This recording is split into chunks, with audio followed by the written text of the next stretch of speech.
پختونخوا نے آج اپنا مقدمہ وفاق کے سامنے رکھ دیا، جس میں انہوں نے کہا کہ پختونخوا نے ایک تحفہ پاکستان کو دیا، وہ پانی سے بنی ہوئی سستی بجلی ہے۔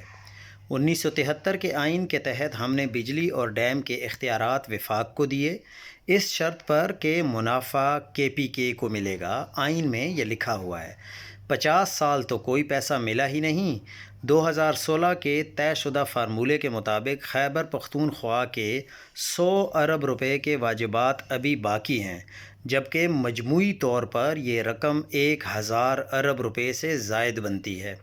ہم تو پاکستان کی خاطر یہ برداشت کر لیتے ہیں، لیکن دوسری طرف مریم نواز ہمارا آٹا ہماری مرضی کہہ رہی ہیں۔ آئین کا آرٹیکل 151 صاف کہتا ہے کہ صوبوں کے درمیان اشیائے خورد و نوش کی نقل و حرکت پر پابندی نہیں لگائی جا سکتی۔ جب پنجاب سے آٹا روک دیا جاتا ہے تو خیبر پختونخوا کے عوام 3-4 گنا مہنگا آٹا خریدنے پر مجبور ہو جاتے ہیں۔ یہ ظلم کسی صوبے نے نہیں کیا، بلکہ پاکستانیوں کے ساتھ ہو رہا ہے۔ شہباز شریف نے پچھلے سیلاب کے وقت 10 ارب روپے دینے کا وعدہ کیا تھا، نہ پیسے آئے اور نہ ہی کپڑے آئے۔ اس کے باوجود ہم پاکستان کو جوڑنے اور اپنا حق مانگنے کی بات کرتے ہیں، لڑائی نہ کسی کے ساتھ کرتے ہیں اور نہ چاہتے ہیں کہ کوئی ہمارے ساتھ لڑے۔